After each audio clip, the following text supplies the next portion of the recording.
నేను 2005 నుంచి 2017 వరకు ఇక్కడ జిఎంఆర్ఐటీలో కెమికల్ ఇంజనీరింగ్ డిపార్ట్మెంట్లో వర్క్ చేశాను.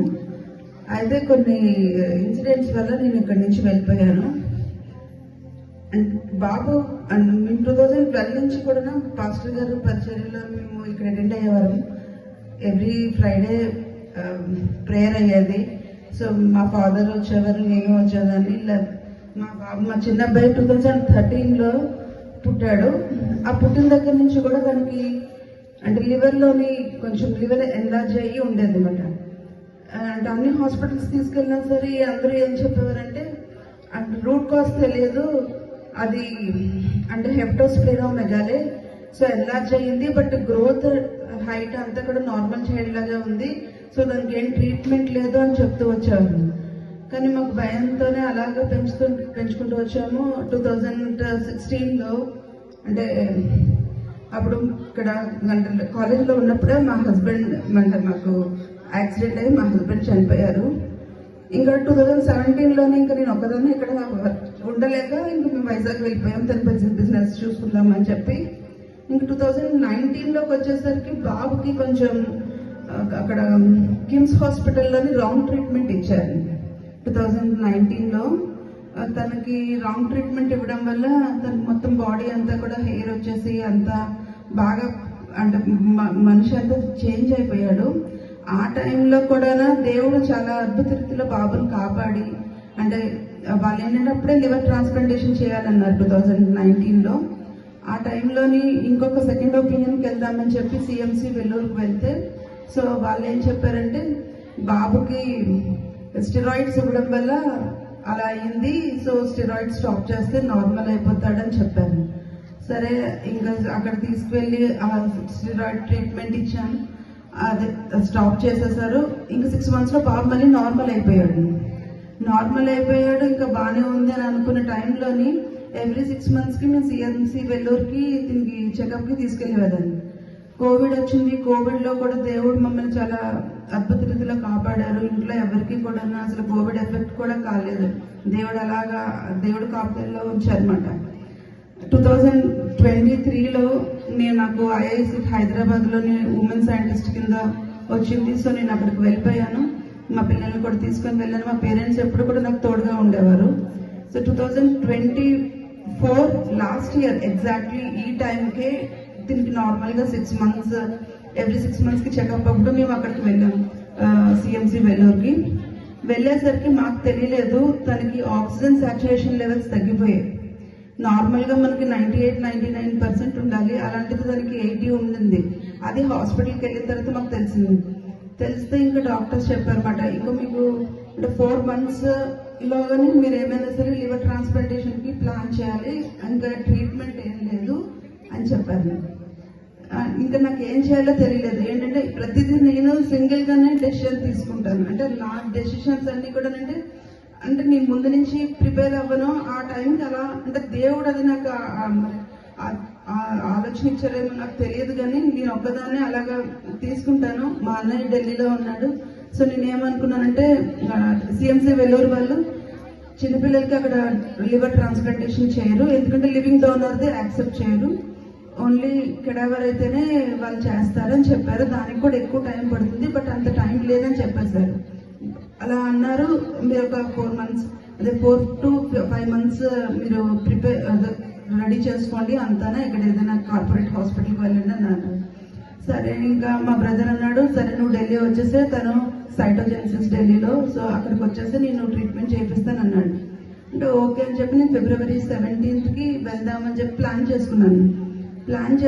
కానీ తిరిగి ఆక్సిజన్ కాన్సన్ట్రేటర్ మీద ఉండేవాడు, అంటే ఎప్పుడు ఆక్సిజన్ పెట్టుకునే ఉండాలన్నమాట.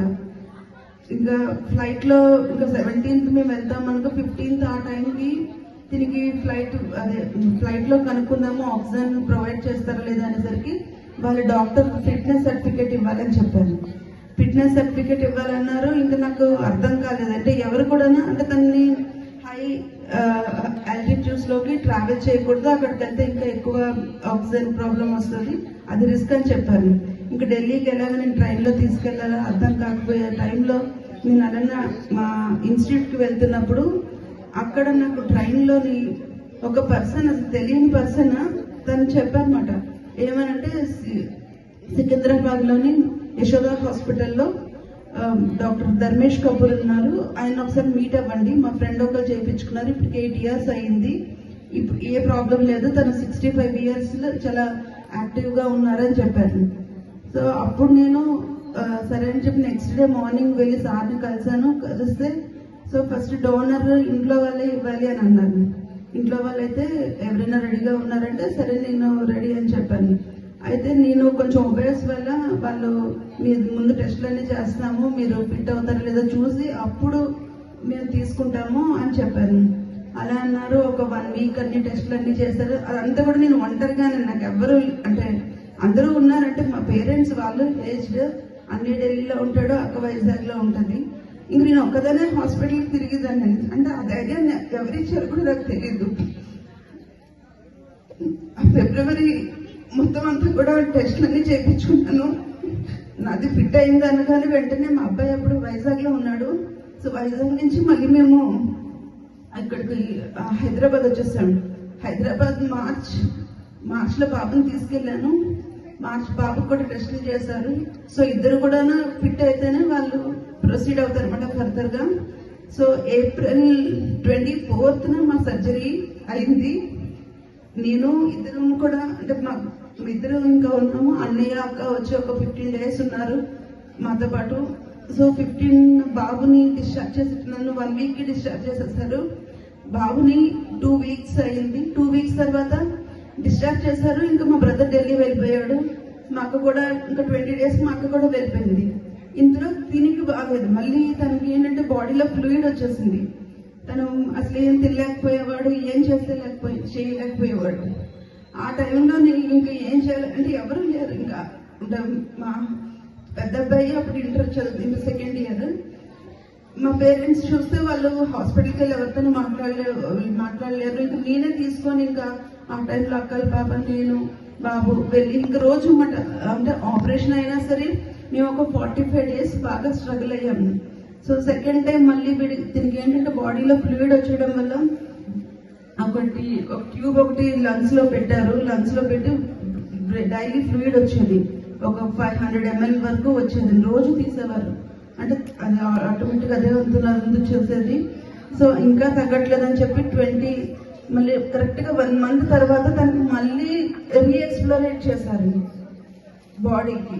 అంటే ఫస్ట్ టైం ఆపరేషన్ అయింది. ఫస్ట్ టైం ఆపరేషన్ అయిన తర్వాత అంటే నేను ఫస్ట్ టైంకి కావాల్సిన అన్ని కూడా సెట్ చేసేసుకున్నాను. బట్ 2nd time అప్పుడు నాకు అంటే నేను హాస్పిటల్ ఎక్స్పెక్ట్ చేయలేదండి ఇంకా ఎక్కువ అయిపోతుంది అనేసి.